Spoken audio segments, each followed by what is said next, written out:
पुरातन काळातील काही माहिती त्याचप्रमाणे रहस्य समोर येणार का याबाबत आता उत्सुकता वाढली आहे।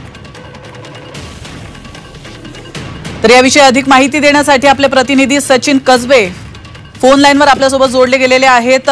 सचिन, अतिशय महत्त्वाची बातमी समोर येते पंढरपूरमधून, नेमकं काय घडलेलं आहे आणि काय अधिक माहिती मिळते?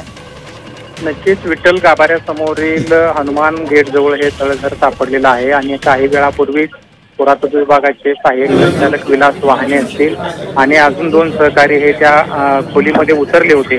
तर ते बाहेर आल्यानंतर ते आपल्याला सांगतायत की त्या ठिकाणी काही 2-3 मूर्त्या आहेत लहान लहान आणि एक पादुका आहे, तसेच काही बांगड्यांचे तुकडे आढळलेले आहेत आणि काही नाणी सुद्धा त्या ठिकाणी आढळलेली आहेत आणि भरपूर माती त्या ठिकाणी पडलेली आहे। ती आता माती काढली जाईल आणि त्यानंतर हे जे काही अवशेष आहेत ते बाहेर काढले जातील अशी माहिती आपल्याला विलास वाहने यांनी दिलेली आहे।